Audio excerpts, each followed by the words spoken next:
Conversaciones filosóficas por WIS Estéreo. Un encuentro y un diálogo con las filósofas, los filósofos, el análisis, la reflexión y la crítica. Bienvenidos.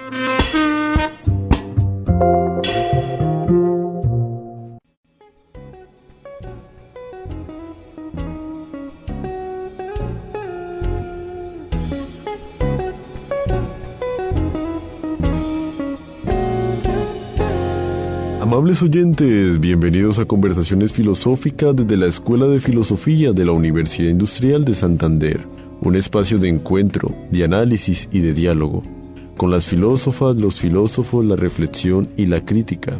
Les habla Hernando Arias Niño, estudiante de Filosofía UIS, quien les acompañará en este espacio institucional de la Escuela de Filosofía, en el cual abordaremos problemas, autoras y autores de la filosofía. Sean ustedes bienvenidos a nuestro espacio de la reflexión y la crítica.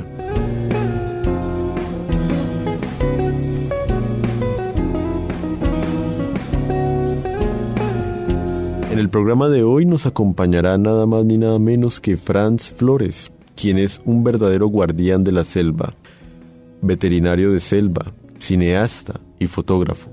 Ha pasado más de 20 años inmerso en el corazón de la Sierra Nevada del Caribe, como gusta llamarle, enfrentando desafíos que pocos se atreven a imaginar. Fundador de la Fundación Nativa, su misión va más allá de salvar al tapir colombiano, una especie en peligro crítico de extinción. Ha construido un puente único entre la ciencia y las comunidades indígenas cágabas, tejiendo historias de resistencia y esperanza en uno de los ecosistemas más amenazados del planeta. Su lente ha capturado la belleza salvaje y la fragilidad de la vida en la selva, y su voz se ha convertido en un llamado urgente para proteger un mundo que podría desaparecer. Un explorador de lo salvaje que desde la fotografía y la acción nos invita a descubrir un universo que pocos conocen y aún menos comprenden. Estimado profesor Franz, bienvenido nuevamente a este espacio. Muchas gracias, Fernando. Encantado de estar acá.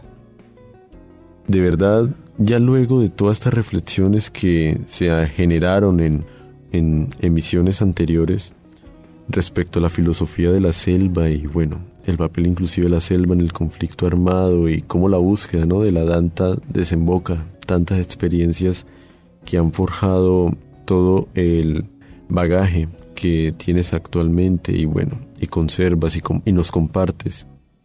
Ahora entramos en un tema muy interesante que poco a poco los oyentes irán escuchando e interiorizando, que es también todo este tema de la sabiduría ancestral misma.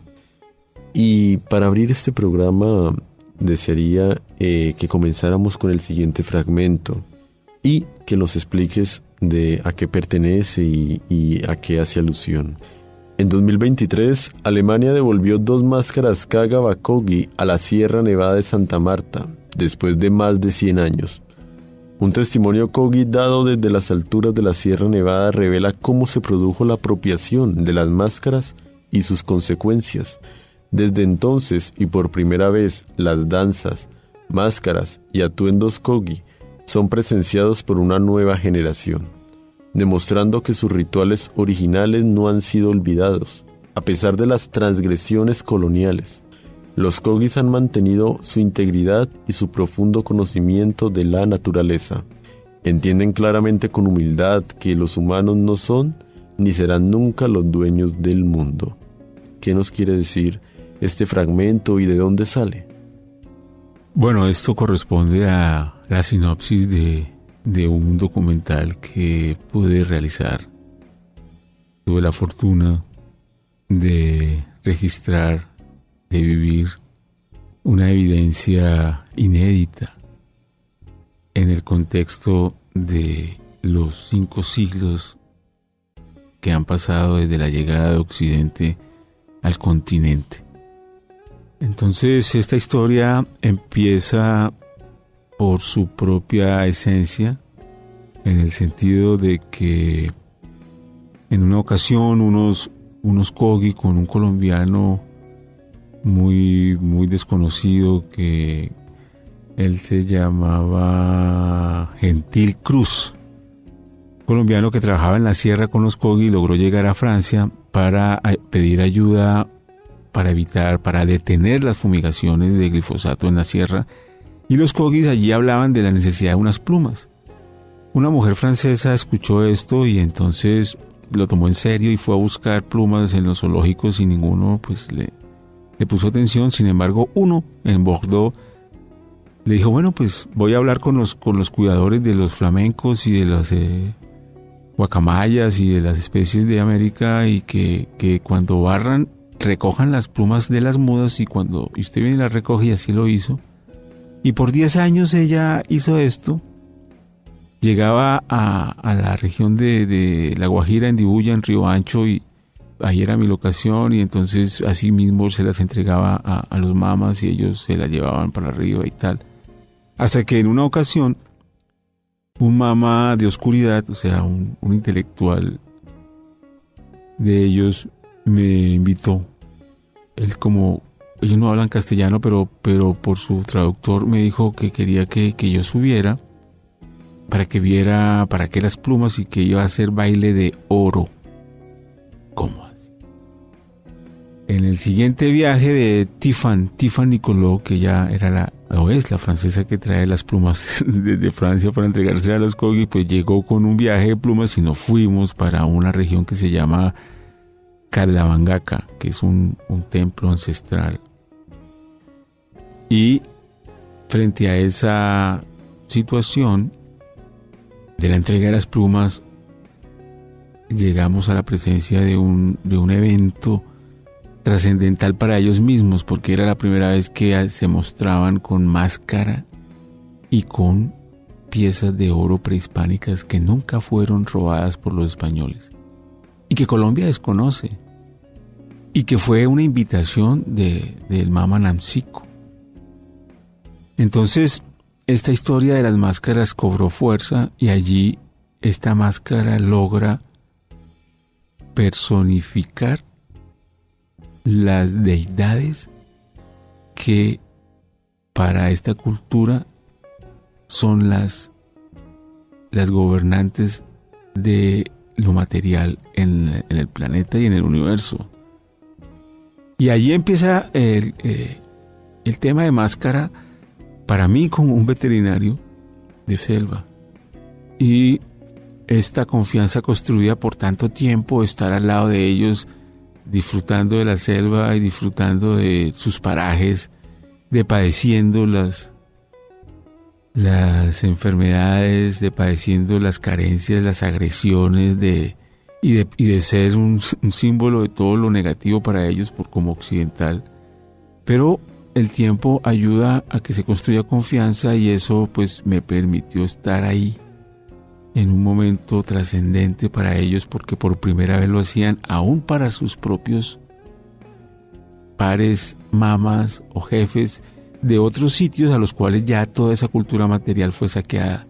Y este es el caso entonces de un etnólogo que vino en 1915 y se llevó muchas cosas, porque entre eso se llevó también unas esculturas de piedra de San Agustín, porque él tenía un museo en Alemania, y pues eso es la dominancia europea frente a estas culturas, como una categoría distinta a ese privilegio, esa connotación superior de pensamiento. O sea, ellos se tomaban el derecho de la superioridad para permitirse tomar estos materiales y mostrarlos como ese exotismo de estos sitios. Y entonces se la llevaron, y empieza entonces un desastre, porque estos elementos sostienen estos códigos, esta fuerza conceptual que les ha permitido resistir tanto como Occidente, y que han tenido expectativa de vida mucho más larga desde siempre que nosotros. Es decir, que ellos llegan a 100 años mucho más antes que nosotros, acá a los 80 quizás. Entonces aquí se abre todo un escenario del tiempo, y efectivamente las máscaras pues fueron mostradas en Alemania, y como Alemania hace un nuevo museo en la mitad de Berlín, el foro Humboldt, estas máscaras fueron gestionadas. En ese momento era Juan Mayer el embajador de Alemania, y el papá de Namcico, que se llama Pedro Juan, viajó con el cabildo indígena Santos Sauna a pedir las máscaras, a decir, mira, esto es de nosotros y ¿por qué pasa? Pero ellos, entendiendo que en efecto son de ellos, pues dijeron, esto toma tiempo y se las vamos a entregar, pero por ahora no. Y este hombre que había sido alumno de esas máscaras que Proust se había llevado hacía 100 años, fue, o sea que aquí mostramos que en efecto llegan a 100 años y sin canas. Entonces pudo regresar, y esa tristeza de no traerlas le causó la muerte. Y curiosamente el compañero de viaje, que era Santos Sauna, también murió en efecto de la pandemia. En todo caso, las máscaras se volvió un tema, y el gobierno de Duque hizo el intento por repatriarlas, pero Alemania les preguntó que si esas máscaras eran patrimonio nacional, y ellos no pudieron responder, y creo que la Corte Constitucional dijo, no, eso no es patrimonio porque hay herederos. Y entonces aquí cambio de gobierno, entra un gobierno de izquierda, y en Alemania un gobierno de izquierda, pues hizo que en efecto a la visita del presidente Petro a Alemania las entregara. Y esto entonces redondeó la historia, porque teníamos el testimonio formal del presidente de Alemania entregándolas, diciendo que llevaban 100 años acá y que en esa decolonización de los museos, pero es más que todo la culpabilidad de lo que produce tomar estos elementos. Y aquí fue lo que entonces se hizo ver, porque claro, al entregarlas tienen que explicar y cómo las cogieron. Y entonces aquí hablan de que Proust provocó, imagínense, hace 100 años provocó una pelea entre los Kogi y él aprovechó para comprarlas, y por eso, y bueno, políticamente fue aceptado. Pero en una ocasión que estuvimos con mi pareja, con Adriana, estuvimos allá arriba, nos contó un amigo Kogi que se llama Jacinto Sarabata, que es nieto del Jacinto que fundó Buenavindúa, o sea, una persona muy relevante, el hombre que le entregó el bastón de mando a Juan Manuel Santos, Jacinto. Él le contó la historia de las máscaras, y entonces él narró frente a nosotros esta historia, y allí se formó la película, que pudo ser testigo de las dos versiones, la versión occidental alemana demasiado ingenua frente a la real. Y esto entonces hace que la película en este momento pueda ser una pieza que nos muestre cómo la prehispanidad, cómo este entendimiento de no sentirse dueños del mundo, de aceptar que no somos, y entonces al no ser dueño, pues uno trata las cosas como ajenas, y eso ya en el pensamiento forma una postura frente al mundo, que es lo que nos ha dañado, porque si nos sentimos dueños del mundo, pues el derecho de la propiedad le da la potestad para hacer lo que quieras, porque la ley lo cobija, ¿sí? Desde que no la infrinja. Y entonces eso ahí es lo que en efecto revela una posición mental frente al entorno, que es lo que nos ha llevado a esta hecatombe natural. Y las máscaras se convierten en un punto de partida para una reflexión mucho más general, que nos puede llegar a servir como insumo en una visión más coherente en este sitio del planeta que se llama Colombia. El, digamos, medianometraje o cortometraje propiamente, o bueno, película de por sí, ya tuvimos quizás como ese honor, por ejemplo, en la Universidad Industrial de Santander, digamos, de poder verla antes ya de su estreno oficial, como bien nos comentabas en esa ocasión.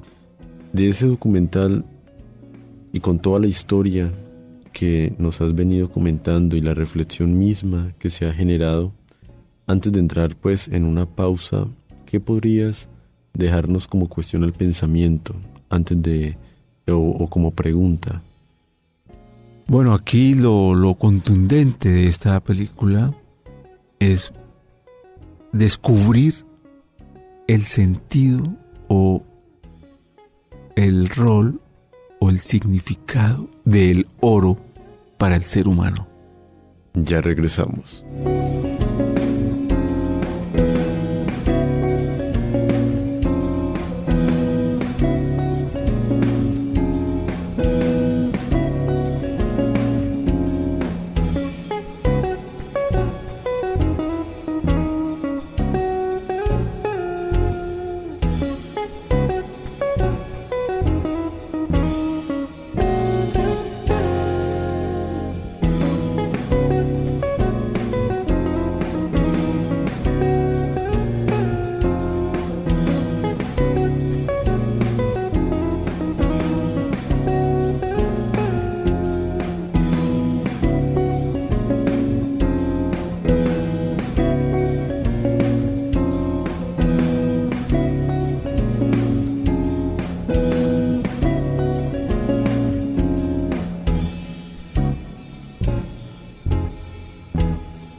Amables oyentes, están en sintonía los 96.9 MHz WIS Estéreo, la voz de la universidad.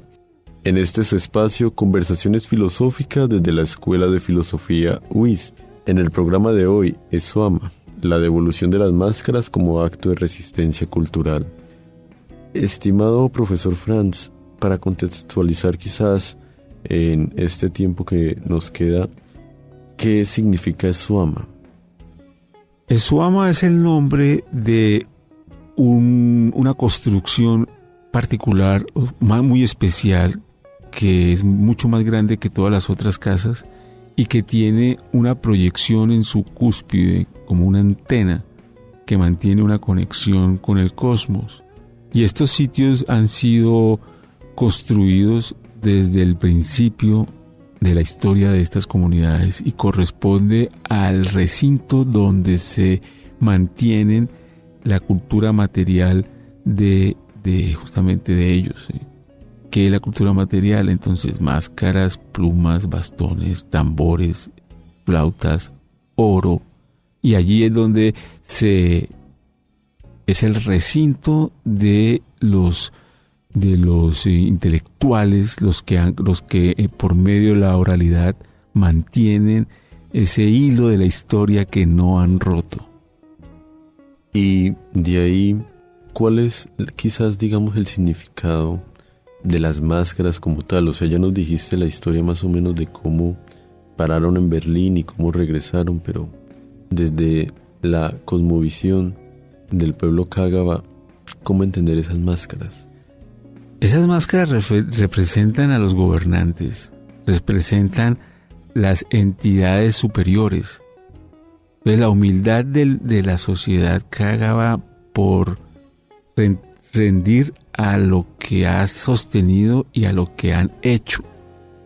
Y entonces se convierte en una conexión entre lo material vivo y el material que representa lo invisible, y una relación permanente en lo animista y lo fáctico. Y eso genera un entendimiento tan poderoso que es el refugio orgánico para defenderse de la enfermedad, para encontrar lo que también nosotros buscamos, pero solo con la idea de lo material, que es el confort existencial, el sentido de la vida. Y frente a eso, entonces, es absolutamente importante, porque justo estos elementos materiales son el sostenimiento de esa visión, de esa fuerza y de esa lógica que les ha permitido a ellos existir tanto como nosotros, sin lo que para nosotros es vital, como la electricidad y la economía del consumo, y todos estos artilugios que, mal o bien, son los que nos han tenido vigentes. Y aquí tenemos entonces una evidencia real, un ejemplo que nos va a permitir mover la cabeza y sentir que la verdad está incompleta como nosotros la entendemos. En ese orden de ideas, estimado profesor Franz, hablabas justamente de la danza del oro.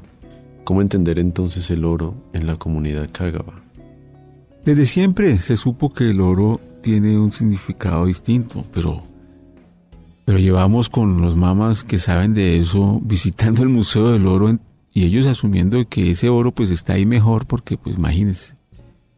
Y el oro entonces tiene una connotación de canalizar pensamiento. Así como sabemos que ellos canalizan, es el principal material que transporta la electricidad y el magnetismo. Pues sí, es una conexión con el principio, ¿sí? El oro es más viejo que el sol. Y frente a eso es un testigo de la creación universal. Y esa vigencia es el valor que tiene para ellos, un canal. Y por medio de él es que ellos sostienen esa conexión con el Creador. Ellos son, por medio de ese, como ese celular, como ellos me dicen, y por medio del oráculo. O sea, es una sociedad que todo lo que hacen lo atraviesa el oráculo porque es la conexión con el Creador. Entonces tiene un uso sublime, ¿sí? Es un entendimiento superior al que nosotros hoy podemos asumir. Y que también estamos llegando, porque llegamos a lo que se llama la mecánica cuántica, que ahí nos quedamos perdidos. Y si le preguntamos a la inteligencia artificial qué es mecánica cuántica, podemos decir que eso es magia, igual como lo podemos entender si vemos a ellos comunicándose con una máscara que representa la muerte de unas deidades que existieron y que ahora se vuelve como magia, como mito, como fantasía o como lo quieran ver, pero entonces sí es una conexión entre el complemento de lo material, que es lo invisible o lo espiritual, como lo quiere llamar. De ahí justamente deja mucho que decir todos estos pequeños detalles que inclusive la película trata y procura de visibilizar, de representar. Y antes de finalizar, estimado profesor Franz, ¿qué mensaje final podríamos decir alrededor de esta película, no solamente en el contexto de la comunidad cágaba, sino también en los demás pueblos amerindios, prehispánicos, que todavía resisten y sobreviven en nuestra realidad occidental? Bueno, decir que la resistencia más poderosa que tenemos en el entorno es esa que está allá en esta sierra. Porque lo que ellos han permitido que yo pueda grabar y mostrar, además de eso, de una forma deliberada, o sea, lo que ellos hicieron para permitirse, eso pasó por el oráculo. Y hay un mensaje que ellos quieren ofrecer al mundo prehispánico también, en donde todavía hay cómo reconstruir y cómo generar esa evolución del pensamiento atravesado por esa verdad que se ha sostenido con el tiempo. Entonces esto es una evidencia de que no todo está perdido, porque los objetos existen y como tal debemos encontrar un término que sea distinto al actual, el de que sean piezas reposando en un terreno, y dar aquí el mensaje que ellos siempre me lo decían, que llevamos más de 22 visitas al museo en un peregrinaje y solamente suplican que por favor, como sea en cualquier momento, pero que el oro del museo por favor vea el sol. Y esto es la misión de los que saben para qué es el oro. Y creo que ahí hay que escuchar, y creo que esa perseverancia y el mostrar que saben del oro, saben qué es eso, que no se han perdido o no se han aniquilado las personas que saben del oro, existen, y que hoy los museos que contienen estas piezas deben, por favor, deben vincularse con estos intelectuales del oro para darles este rol con el cual fueron construidas, y de esta manera armonizar el pasado con el presente. Amables oyentes, llegamos al final de esta edición de Conversaciones Filosóficas desde la Escuela de Filosofía UIS. Hoy hemos explorado el fascinante y conmovedor regreso de las máscaras cágaba un acto de resistencia cultural que desafía las cicatrices del pasado. A través de la mirada del profesor Franz Flores, hemos reflexionado sobre cómo la memoria y la identidad se entrelazan en la lucha por recuperar lo que nos ha sido arrebatado, o bueno, lo que le ha sido arrebatado propiamente a estas comunidades principalmente.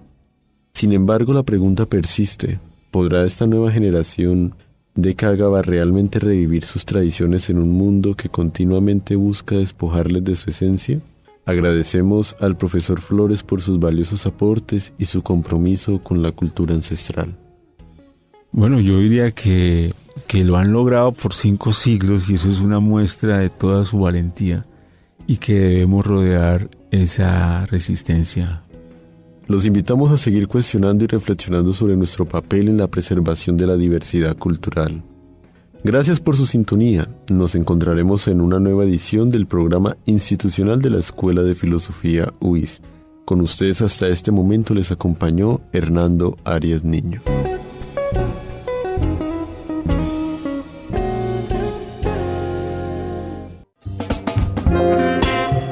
Emisora UIS presentó Conversaciones Filosóficas, espacio radial institucional de la Escuela de Filosofía UIS.